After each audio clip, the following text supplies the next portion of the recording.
Hi everyone, in front of me I've got ZTE AXON 20 and let me share with you how to update apps on this device.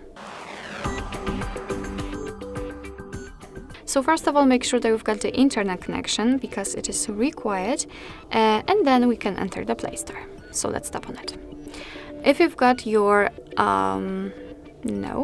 If you've got your account, Google account currently added to the device, you will be automatically logged in. If you don't have, you will have to do it right now. So just log in and then tap on the circle in the right upper corner. Now let's tap on My Apps and Games. And here, as you can see, we've got the section with the updates. So we can immediately see what kind of updates we can download. And if you want to, you can update all of them just by tapping on Update All. But of course, you can also pick only one or two or whatever. Find it and just tap on Update next to it.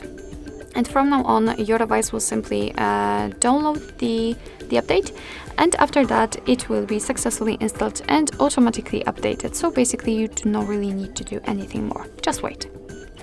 So basically that's all. This is how to update the apps in your ZTE AXON 20. Thank you so much for watching. I hope that this video was helpful, and if it was, please hit the subscribe button and leave the thumbs up.